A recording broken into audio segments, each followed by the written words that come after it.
The Wilsons had only just begun to unpack their belongings in the old farmhouse when the knock on the door came. It was an innocuous sound, the kind you would expect from any neighbor just stopping by to welcome newcomers. Julia, holding a half-empty coffee cup, glanced at Mark, who was humming as he unpacked the last of the kitchen boxes. She walked toward the door, already planning a polite but quick excuse for the interruption.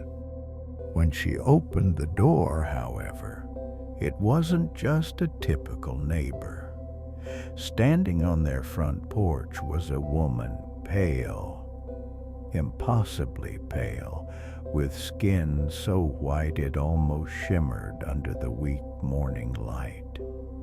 She wore an old-fashioned black dress made of rich velvet that rippled with movement as she stood still. Her eyes were dark, not just in color, but in depth, as if they had swallowed the light around her. A small, knowing smile played on her lips, one that seemed a little too wide, a little too sharp. "Welcome to the neighborhood," she chirped, her voice bright but unnervingly soft, almost musical. "I'm Vivian from next door. We're throwing a little Halloween gathering this weekend, and you simply must come." Julia blinked, momentarily taken aback by the woman's intensity. The invitation seemed overly forward for a first encounter, but before she could even open her mouth to politely refuse, Mark appeared behind her, his ever-present smile stretching across his face. "That sounds great," he said enthusiastically. "We'd love to meet everyone. It'll be fun." Vivian's smile deepened, stretching just a little too far to be considered normal, like it was almost a grin of satisfaction. "Wonderful. We start after sundown, so don't be late," she said, her eyes briefly flicking over Julia's shoulder as if she could already see the room behind them. Julia hesitated, her skin prickling in the strange silence that followed. There was something off about the woman, but Mark was already closing the door, excited about the social prospects of their new life. He didn't seem to notice Julia's unease. "Why not, right?" Mark grinned. "I'm sure it'll be fun. It's Halloween after all." Julia gave him a weak smile. She wasn't sure what it was, but she had an uneasy feeling in her stomach that hadn't quite gone away. She wasn't one for parties, especially not with strangers, but she didn't want to ruin Mark's excitement. Besides, they were new here, and it was probably best to get to know the neighbors, right? The night of the party arrived quickly, and as the sun sank beneath the horizon, the first chill of autumn settled over Black Hollow. The streets, lined with old trees that towered over the narrow lanes, seemed eerily quiet. A dense fog rolled in from the forest, adding to the mysterious air that the town seemed to exude. Julia and Mark walked down the road hand in hand, their steps slow as they made their way toward the house at the end of the street. The house was an imposing Victorian mansion that had clearly been here for centuries. The wooden fence surrounding it was wrought iron, twisted and rusted with age, and the windows were barely visible through the thick vines that seemed to grow over every surface. The front lawn was mostly barren, save for a few twisted trees and odd statues that looked like they'd come straight out of an old horror novel. The sound of eerie violin music drifted in the air, drawing them closer. "Looks like something out of a Gothic novel, doesn't it?" Mark commented, his voice tinged with excitement. "Maybe it's a little over the top, but hey, it's Halloween." Julia didn't answer. She couldn't shake the feeling that there was something wrong here. The closer they got to the house, the heavier the air seemed to become. The scent of rotting fruit was thick, cloying, almost suffocating. The fog rolled around their feet, curling and twisting like fingers reaching out from the earth itself. "Come on," Mark urged, not noticing her hesitation. "Let's just get this over with." They stepped up the creaky wooden steps, and just as they reached the door, it swung open on its own. Vivian stood there as if waiting for them, her eyes gleaming in the dim light. "Ah, you've arrived," she said, her voice sweeter than before. "Please come in. The night is young and we have much to celebrate." The inside of the house was nothing short of stunning, if not a bit overwhelming. The walls were adorned with dark tapestries, and the chandeliers hanging from the ceiling gleamed like jewels, their crystal teardrops reflecting the flickering candlelight. A large fire crackled in the hearth, casting long shadows on the walls. The air was thick with the smell of incense and something else, something sweet and sharp that Julia couldn't quite place.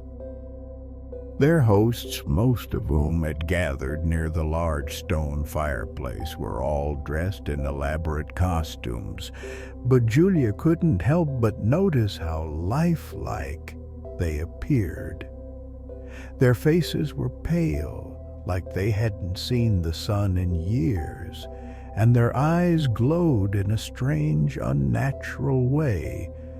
It was almost as if they were staring right through her. Their hosts, most of whom had gathered near the large stone fireplace, were all dressed in elaborate costumes, but Julia couldn't help but notice how lifelike they appeared. Their faces were pale, like they hadn't seen the sun in years, and their eyes glowed in a strange, unnatural way. It was almost as if they were staring right through her. A butler, dressed in an old-fashioned crimson suit, appeared at their side, offering them glasses of deep red wine.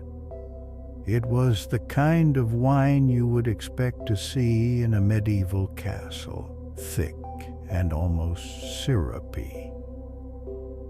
Mark, oblivious to the oddities of the evening, accepted his glass without hesitation. Julia hesitated. There was something about the wine, something that made her stomach churn. She didn't feel thirsty, but the butler was insistent. The glass was thrust into her hand with a cold, almost mechanical precision. "Well, cheers," Mark said with a grin, his glass already raised.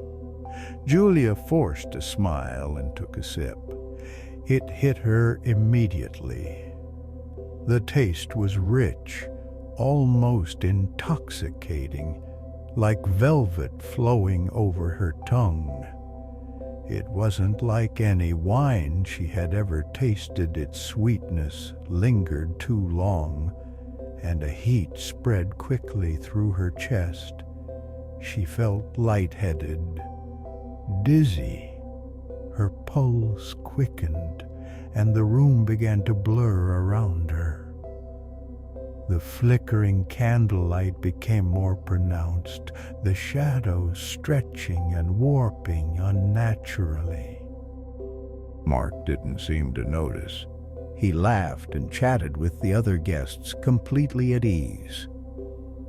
Julia, however, felt a deep unease settle over her.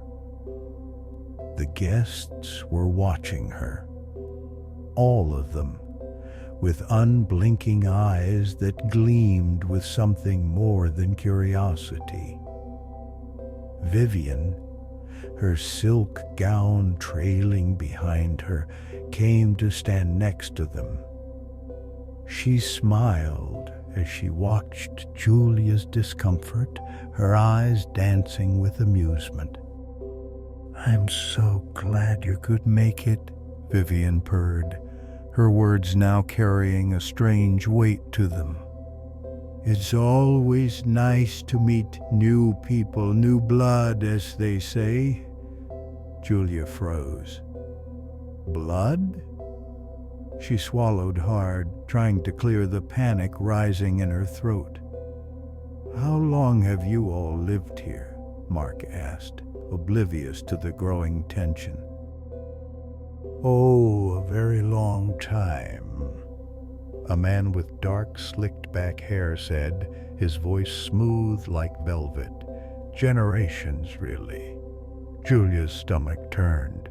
She wanted to turn around and leave, but she couldn't move. The wine, the air. Something was wrong.